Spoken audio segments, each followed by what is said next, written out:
Hi guys, we have reached to the 10th part of fabric rendering. In this video you will learn how to render sequin fabric and fur. So let's begin with the sequins. Here I'm gonna use different shades of green.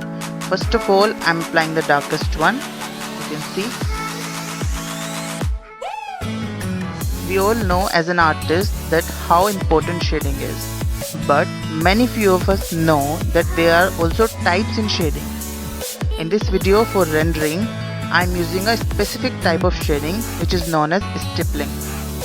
In this technique, we fill our drawing with dots. Yes, you heard me right, literally with dots. And consistency of these dots helps to do lighter or darker shading. And it looks even better when we add colors also in this technique. So that's exactly what I am doing here.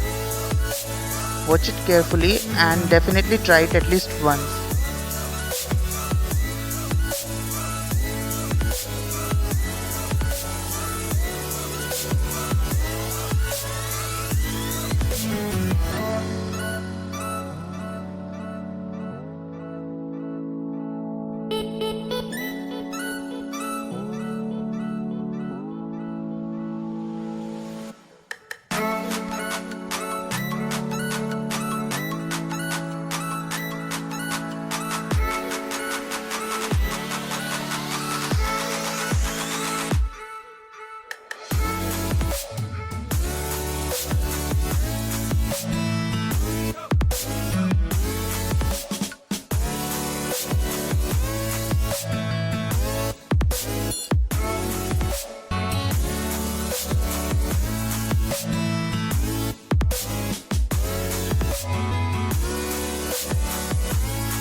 See how beautiful it is looking. Now to render fur, I'm gonna use two shades of Staedtler's, grey and black. To draw fur, just draw haywire lines like this. First apply lighter shade and then we are gonna apply darker shade.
Now outline with a black micron pen, add finishing touches, and you are done. Thank you so much guys for watching the video. Love you all.